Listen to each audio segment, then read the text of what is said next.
Assalamualaikum warahmatullahi wabarakatuh. Bismillah, alhamdulillah, wassalatu wassalamu ala rasulillah wa ala alihi wa sahbihi wa mawalah, wala hawla wala quwwata illa billah, amma ba'd. Sahabat-sahabat,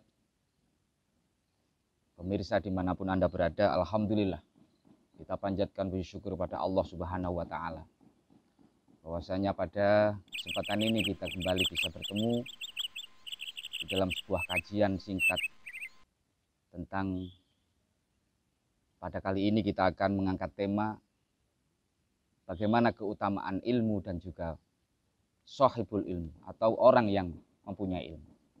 Pemirsa ya dimanapun Anda yang berada, Allah Subhanahu wa Ta'ala berfirman di dalam surat Ali Imran ayat 18, A'udzubillahi minasyaitonirrajim, syahidallahu annahu la ilaha illa huwa wal malaikatu wa ulul ilmi qa'iman bil qist. Al-ayah. Allah Subhanahu wa Ta'ala bersaksi bahwasanya tidak ada Tuhan selain Dia. Dan kemudian para malaikat juga bersaksi, dan juga kemudian para orang yang mempunyai ilmu. Pemirsa, dimanapun Anda berada, mungkin kita bisa berpikir bahwasanya Allah Subhanahu wa Ta'ala pertama kali bersaksi bahwasanya tidak ada Tuhan selain Dia. Kemudian yang kedua, yang bersaksi bahwasanya tidak ada Tuhan selain Allah adalah para malaikat. Dan yang ketiga adalah para orang yang mempunyai ilmu. Sebenarnya ayat ini sudah menjadi dasar untuk kita semuanya, perenungan bagi kita semuanya, bahwasanya orang yang mempunyai ilmu mempunyai kemuliaan yang luar biasa. Kemuliaan yang diangkat oleh Allah karena ilmunya itu. Di mana Allah yang pertama kali, kemudian para malaikat, dan yang ketiga adalah orang yang mempunyai ilmu atau ulul ilmu. Sahabat yang saya muliakan, ada seorang sahabat Rasulullah Muhammad Sallallahu Alaihi Wasallam yang bernama Ibnu Mas'ud, atau nama aslinya adalah Abdullah ibnu Mas'ud. Adalah salah satu sahabat yang sangat dekat dengan beliau, sangat dekat dengan Rasulullah Muhammad Sallallahu Alaihi Wasallam. Bahkan sahabat ini diberi julukan oleh para sahabat yang lain adalah sahibu sarir Rasulillah, wa wisadatihi wa na'lihi wa tahurihi fi safar. Sahabat Abdullah bin Mas'ud ini dijuluki adalah orang yang memiliki rahasianya Rasulullah, menjadi bantalnya Rasulullah, menjadi terompahnya Rasulullah, menjadi air bersucinya Rasulullah. Kenapa? Karena begitu dekatnya sahabat Abdullah bin Mas'ud ini dari Rasulullah Muhammad Sallallahu Alaihi Wasallam. Kalau dilihat dari jasadnya, dilihat dari jasmaninya, Abdullah bin Mas'ud ini orangnya kecil ya, kurus, khafifal lahmi, yang ringan dagingnya, alias kurus. Tidak seperti saya ini gemuk. Kalau Ibnu Mas'ud itu kurus, pendek, bahkan digambarkan tingginya beliau itu adalah 1 dirok. 1 dirok itu kurang lebih 50 cm, ya, sangat pendek. Suatu ketika sahabat Ibnu Mas'ud ini naik atau memanjat pohon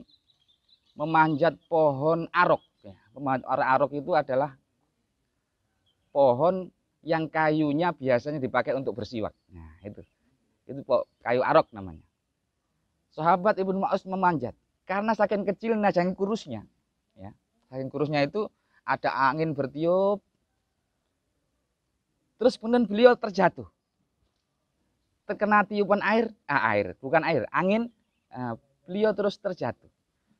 Kemudian yang hadir di sana itu semuanya tertawa melihat sahabat Ibnu Mas'ud jatuh ketika memanjat pohon arok. Nah, melihat para yang hadir di situ, yang ada di situ tertawa, Rasulullah tahu. Kemudian Rasulullah bertanya, "Lima tadhakun?" Kenapa kalian kok tertawa? Dijawab oleh para sahabat, karena saking kecilnya Ibnu Mas'ud ini Rasulullah sehingga dia itu jatuh dari pohon ara. Masya Allah, subhanallah. Kemudian Rasulullah bersabda, walladzi nafsi biyadi, demi zat yang ruhku, jasadku berada di kekuasaan Allah, berada di kekuasaan zat itu. Lahu ma fil mizani asqalu minal uhud, min uhud. Kedua kaki Ibnu Mas'ud ini nanti di timbangan yaumal qiyamah akan lebih berat daripada timbangan gunung Uhud. Subhanallah. Pemirsa, sahabatku yang ada dimanapun Anda berada. Abdullah bin Mas'ud ini sahabat yang begitu dekat dengan Rasulullah. Ketika Rasulullah berdiri, maka Abdullah bin Mas'ud inilah yang menyediakan terompahnya, sandalnya. Ketika Rasulullah duduk, sandalnya disimpan, dimasukkan ke dalam lengan bajunya. Bahkan kemudian Rasulullah sampai berkata atau sampai bersabda, ya Ibnu Mas'ud, wahai Ibnu Mas'ud, julusuka sa'atan fi majlisil ilm.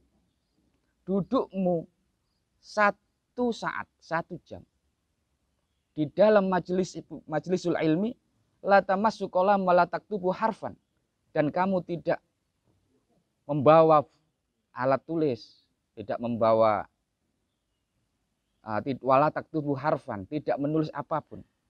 Khairun laka min idki alfi raqabati.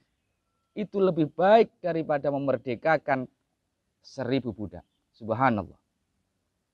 Wa nadharuka ila wajhil alim khairun laka min alfi farasin. Kamu melihat seorang alim, seorang yang mempunyai ilmu, khairun laka, lebih baik min alfi farasin, daripada 1000 kuda.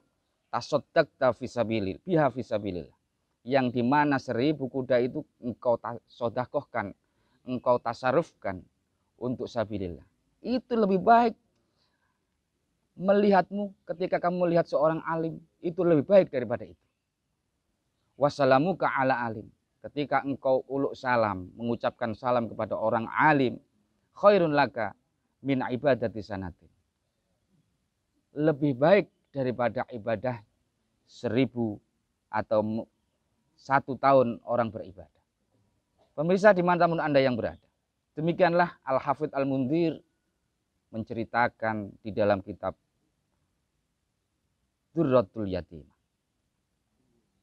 Kemudian sahabat Umar bin Khattab juga pernah berkata, man masa ila khalqati alimin kana lahu bi kulli khatwatin hasan.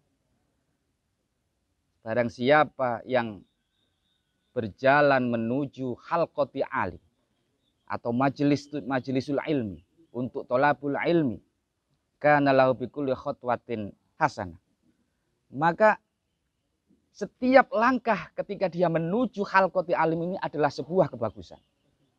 Fa idza jalasa indahu wastama'a ma yaqul kana lahu bikulli kalimatin hasanah. Ketika orang itu duduk di khalqatil alim, majlisul ilm, kemudian mendengarkan apa yang disampaikan oleh orang yang mempunyai ilmu, para ulama, para kiai, para masyayikh, maka setiap huruf adalah sebuah kebagusan. Pemirsa yang dimuliakan Allah, demikianlah yang disampaikan oleh Syekh Nawawi di dalam kitab Riyadhus Shalihin. Kita ini adalah manusia yang diberikan anugerah oleh Allah berupa akal. Nikmat yang begitu luar biasa. Manusia diberikan kemuliaan oleh Allah dengan menggunakan akalnya itu sehingga mendapatkan ilmu. Dengan ilmu inilah kemudian manusia dapat membedakan mana yang al-haq, mana yang batil. Barang siapa yang menginginkan sesuatu, maka bekal yang paling besar adalah bagaimana dia mempunyai ilmu tentang itu. Tentu ilmu itu harus diamalkan, karena al-ilmu bila amalin kasyajarah bila simar. Ilmu tanpa amal bagaikan pohon tanpa buah. Untuk membuat lapangan seperti ini, yang bagus ini juga butuh ilmu. Bayangkan kalau orang membuat lapangan tanpa ilmu, apa yang terjadi? Tidak akan menjadi lapangan seperti ini. Itu. Dan sudah menjadi kebutuhan manusia untuk mencari ilmu, terutama ilmu agama. Dan ilmu ini akan menjadi manfaat, menjadi barokah, dan menuju kemuliaan. Jika manusia itu mau memuliakan ilmu itu sendiri, jika manusia itu mau memuliakan sahibul ilmi, memuliakan orang yang mempunyai ilmu. Insya Allah itu salah satu adabiah akhlak kita kepada ilmu dan sahibul ilmi. Dengan ilmu itulah kemudian Allah memberikan kemuliaan kepada manusia. Semoga kita semuanya senantiasa diberikan hidayah, diberikan petunjuk, diberikan kemudahan untuk selalu bisa bertolabul ilmi, untuk selalu bisa mencari ilmu dimanapun dan kapanpun kita berada. Dan kita mendapatkan kemuliaan dari Allah Subhanahu wa Ta'ala, sebagaimana Allah berfirman, yarfa'illahu alladhina amanu minkum walladhina utul ilma darajat. Allah akan memuliakan orang yang beriman dan orang-orang yang diberikan ilmu oleh Allah Subhanahu wa Ta'ala. Demikian kajian singkat pada kesempatan ini, semoga mendapatkan manfaat dan bersamaan ridho Allah Subhanahu wa Ta'ala. Akhirul kalam, Allahul muwafiq ila aqwamit thoriq. Wassalamualaikum warahmatullahi wabarakatuh.